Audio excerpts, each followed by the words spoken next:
Here's tonight's 9 at 9. A woman from Kentucky says she was drugged and woke up in a San Antonio motel. The woman told police she went on a date with Mark Salisbury in Kentucky, and the two later went to Tennessee.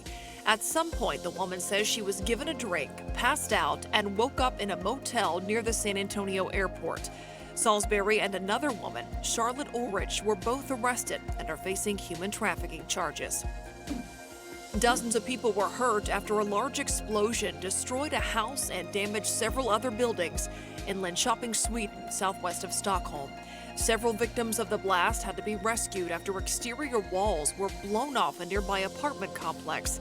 The investigation is ongoing, but early police reports say the explosion was not terror-related. Investigators in California believe they now know the cause of the state's largest ever wildfire. The Ranch Fire back in 2018 left one firefighter dead, 280 structures destroyed, and 410,000 acres burned.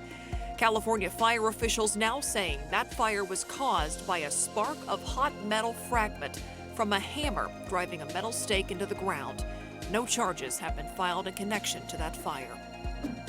A man has been arrested in New York accused of planning a terror attack in Times Square.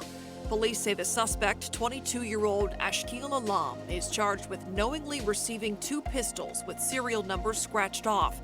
He allegedly discussed plans of an attack for months with an undercover agent and reportedly praised Osama bin Laden. Flames shot from the roof of a restaurant in East Bexar County early Friday morning. That fire happened at the San Juan Mexican restaurant off of I-10, which is connected to an Exxon station.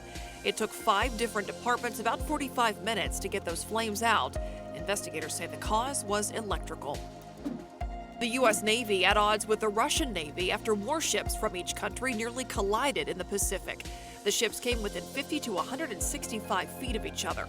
U.S. Navy officials say the Russian ship made a dangerous maneuver, forcing them to put all engines in reverse to avoid a crash.